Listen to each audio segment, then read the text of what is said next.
Hello everyone. Today I am going to talk about verbs we, have and do और primary auxiliary verbs. आज हम बात करेंगे verbs की be, have and do का use किस तरह किया जाता है या फिर primary auxiliary verbs. Verbs. A verb is a word which shows an action or a state or situation of the subject in a sentence. यानी सब्जेक्ट के द्वारा किसी भी काम का होना वर्ब कहलाता है. हमारे आसपास किसी भी एक्शन का होना, किसी भी सिचुएशन का होना सब क्या कहलाता है? वर्ब कहलाता है, क्रिया कहलाता है. There are two types of auxiliary verbs. दो तरह के ऑक्सिलरी वर्ब्स होते हैं या फिर हेल्पिंग वर्ब. इसको हम हेल्पिंग वर्ब भी बोलते हैं. First is primary auxiliary verb and second is modal auxiliary verbs. Primary auxiliary verbs में कौन कौन से मेन वर्ब्स होते हैं? Be, have and do. And modal auxiliary verbs में can, could, may, might, must, shall, should, will, would, ought to, need to and dare. But today we are going to talk about primary auxiliary verbs. लेकिन आज हम किसकी बात करेंगे? Primary auxiliary verbs की. be, have and do का use करना सीखेंगे कि किस तरह be, have and do का यूज किया जाता है. Primary auxiliary verb be, have and do. The following table explain the role of these primary verbs. यानी कि इस टेबल के अकॉर्डिंग, इस चार्ट के अकॉर्डिंग आप सीखेंगे कि हमारे मेन वर्ब क्या होते हैं और उनके हेल्पिंग वर्ब्स क्या होते हैं. अगर आपने इस चार्ट को अपने माइंड में अच्छे से सेट कर लिया तो आप बहुत अच्छे से समझ लेंगे कि प्राइमरी ऑक्सिलरी वर्ब क्या होते हैं. मेन वर्ब देखिए हमारे तीन होते हैं, बी, हैव एंड डू, और इनके अपने अपने हेल्पिंग वर्ब्स होते हैं. जैसे बी का हेल्पिंग वर्ब क्या हो गया हमारा? Is, am, are, was, were and been. देखिए इज, एम, आर का यूज हम बिल्कुल सिंपल प्रेजेंट टेंस में करते हैं. ठीक है. वॉज एंड वर का यूज हम सिंपल पास्ट टेंस में करते हैं. And past participle helping verb been, यानी कि बीन का यूज हम मोस्टली परफेक्ट टेंस में करते हैं, चाहे वो हमारा पास्ट परफेक्ट हो, फ्यूचर परफेक्ट हो या फिर हमारा प्रेजेंट परफेक्ट हो. ठीक है. तो हम इसी में यूज करते हैं. इसमें मतलब काम हमारा अभी चल रहा होता है, खत्म नहीं हुआ है, कंटिन्यूसली भी होता है और खत्म होने भी वाला होता है, तो हम इसमें बीन का यूज करते हैं. इज, एम, आर में हमारा प्रेजेंट टेंस, यानी कि अभी कंटिन्यूसली टाइम की बात चल रही है, प्रेजेंट टेंस की बात चल रही है. एंड सिंपल पास्ट में हमारे बीते हुए समय की बात चल रही है. तो ये मेन वर्ब हमारा बी है, लेकिन बी के हेल्पिंग वर्ब क्या है? Is, am, are, was, were and been. ठीक है. नेक्स्ट है हैव. हैव का यूज मोस्टली सबको पता है कि परफेक्ट टेंस में यूज करते हैं. हैज और हैव का यूज हमेशा हम प्रेजेंट परफेक्ट टेंस में करते हैं. एंड हैड का यूज हम पास्ट परफेक्ट में करते हैं. एंड हैड इसका भी यूज हम पास्ट परफेक्ट टेंस में ही यूज करते हैं. ठीक है. डू हमेशा हमारा प्रेजेंट इंडेफिनिट टेंस में यूज होता है. डू एंड डस का यूज हम सिंपल प्रेजेंट टेंस में करते हैं. पास्ट डिड का यूज हम पास्ट इंडेफिनिट टेंस में यूज करते हैं. एंड डन का यूज हम परफेक्ट में करते हैं, चाहे वो हमारा पास्ट परफेक्ट हो, फ्यूचर परफेक्ट हो या फिर प्रेजेंट परफेक्ट हो. यानी कि वर्ब की थर्ड फॉर्म का यूज हम हमेशा परफेक्ट टेंस में करते हैं. ठीक है. देखिए कहने को तो मेन वर्ब हमारे क्या है? बी, हैव एंड डू है, और इनके हेल्पिंग वर्ब क्या है? Is, am, are, was, were, been, has, have, had, do, does and did. ठीक है. लेकिन कभी कभी क्या होता है, कुछ सेंटेंस में ये हमारे हेल्पिंग वर्ब जो है इनको भी हम मेन वर्ब में ही यूज करते हैं. वो मैं आगे आपको सेंटेंसेस में बताऊंगी कि किस तरह से हम हेल्पिंग वर्ब को मेन वर्ब की तरह भी यूज करते हैं. सब्जेक्ट सबसे एंड हेल्पिंग वर्ब. सबसे पहले तो हम ये जान लेते हैं कि सब्जेक्ट के साथ हमारे कौन कौन से हेल्पिंग वर्ब यूज होते हैं. आई यानी कि सिंगुलर नाउन के साथ हमारा हेल्पिंग वर्ब कौन कौन से यूज होते हैं? Am, was, have, had, do and did. He, she, it यानी कि सिंगुलर नाउन के साथ हमारे कौन से हेल्पिंग वर्ब यूज होते हैं? Is, was, has, had, does and did. You, we, they. And plural noun, जितने भी प्लूरल नाउन्स होते हैं उनके साथ हमारे कौन से हेल्पिंग वर्ब यूज होते हैं?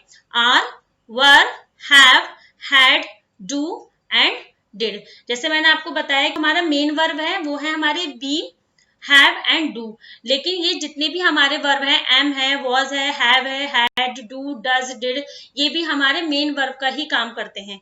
ठीक है, तो आइए इस चीज को हम जानते हैं। सबसे पहले आपको दो बातें बिल्कुल अपने दिमाग में बिठा लेनी है। Number one, if there is only one verb in a sentence it will be called main verb. अगर किसी भी सेंटेंस में केवल एक ही वर्ब दे रखा है तो वही हमारा मेन वर्ब कहलाएगा। मेन वर्ब चाहे वो हमारा इज हो, एम हो, आर हो, वॉज हो, वर हो, जो भी है हेल्पिंग वर्ब, अगर वही वर्ब दे रखा है हमारा तो वही हमारा मेन वर्ब कहलाएगा। Number two, if there are two और more verbs in a sentence the most last verb will be called the main verb and the other verbs will be called the helping verb. यानी कि एक sentence में अगर एक से ज्यादा verbs दे रखे हैं तो जो लास्ट वाला हमारा वर्ब दे रखा होगा वो हमारा मेन वर्ब कहलाएगा, और बाकी इससे पहले जितने भी वर्ब्स दे रखे होंगे वो सब हमारे हेल्पिंग वर्ब्स कहलाएंगे। इसको आप एग्जांपल्स के थ्रू समझेंगे तो बहुत अच्छे से समझ में आएगा आपको। देखिए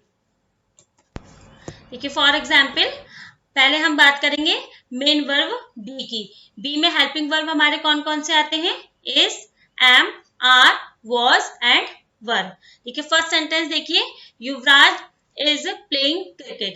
तो आपको बताना है कि इसमें हमारा हेल्पिंग वर्ब क्या है और मेन वर्ब क्या है।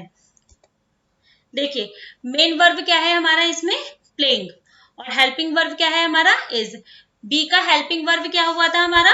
इज, एम, आर, वॉज, वर। ठीक है, तो बी का हेल्पिंग वर्ब तो इज हो गया, तो इज तो यहाँ पे हमारा हेल्पिंग वर्ब हो गया, लेकिन हम बात कर रहे हैं वर्ब्स की, यानी कि क्रिया की, यानी कि खेलना, कूदना, गाना, खाना, पीना, ये सब क्या होते हैं? वर्ब्स कहलाते हैं। तो मेन वर्ब क्या हो गया है? युवराज एग्जैक्टली कर क्या रहा है? खेल रहा है वो, तो ये क्या हो गया हमारा? मेन वर्ब हो गया। Next is Yuvraj is a cricketer. अच्छा, इसमें आप कोई और तो वर्ब नहीं दे रखा है, इसके अलावा कोई और वर्ब दे रखा है?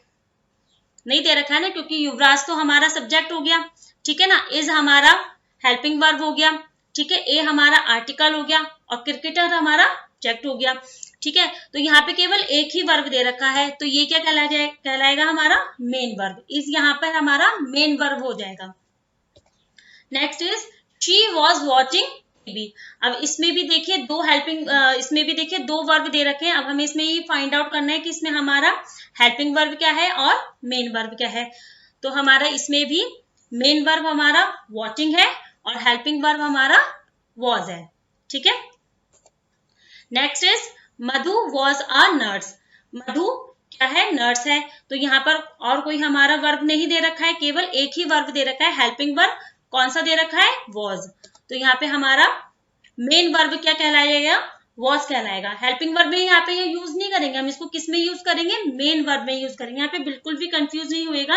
अगर आपका कोई भी अदर कोई वर्ब दे रखा है तो आपका लास्ट वाला जो वर्ब होगा वो मेन वर्ब कहलाएगा। इससे पहले जो भी आपका वर्ब लगा होगा वो सब आपके हेल्पिंग वर्ब्स कहलाएंगे।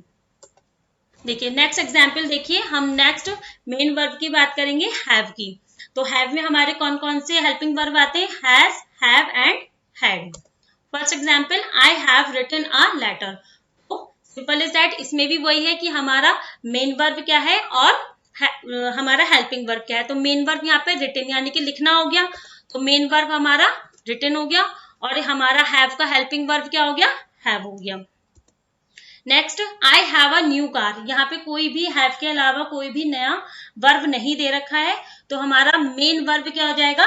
हैव हो जाएगा। ये यहाँ पर हम इसको हेल्पिंग वर्ब की तरह यूज नहीं करेंगे, यहाँ हम इसको मेन वर्ब की तरह यूज करेंगे हैव को। नेक्स्ट है आई हैव बीन रीडिंग। अब देखिए यहाँ पे तीन वर्ब हैं आपके, कौन कौन से? हैव है, बीन है, रीडिंग है। लेकिन जो हमारा लास्ट वाला वर्ब होगा वो क्या कहलाएगा? हमारा मेन वर्ब कहलाएगा, और बाकी सब क्या कहलाएंगे? हेल्पिंग वर्ब कहलाएंगे। देखिए हेल्पिंग वर्ब में हमारे कौन कौन से आ गए? हैव और बीन आ गया, और मेन वर्ब हमारा रीडिंग आ गया। नेक्स्ट हम बात करेंगे डू की। डू में कौन कौन से हेल्पिंग वर्ब है हमारे? Does, do and did. देखिए she does wash the clothes, वह कपड़े धोती है। ठीक है, तो यहाँ पर हमारा मेन वर्ब क्या है? वॉश, और हमारा हेल्पिंग वर्ब क्या है? Does. I do my homework, मैंने अपना काम किया। ठीक है, तो यहाँ पे डू क्या है? केवल डू हमारा यहाँ पे मेन वर्ब है, क्योंकि इसके बाद हमारा कोई भी वर्ब नहीं दे रखा है, तो डू ही क्या हो गया, हमारा मेन वर्ब हो गया। दे ईट फूड, अब देखिए ना तो यहाँ पे डू दे रखा है, ना डज दे रखा है, ना डिड दे रखा है, यहाँ पे दे रखा है दे ईट फूड, वे खाना खाते हैं। ठीक है, तो दे ईट फूड, तो ईट यहाँ पे क्या हो गया, वर्ब हो गया, तो यहाँ पे हमारा मेन वर्ब क्या हो गया, ईट हो गया। ठीक है, I prepared an interesting exercise for you. Underline the helping verbs and circle the main verbs in the sentence given below. कुछ sentences लिखे हैं मैंने, इसमें आपको अंडरलाइन करने हेल्पिंग वर्ब्स में और मेन वर्ब्स में सर्कल करना है। I hope you understand well. If you like this video, you can share to others. Thank you.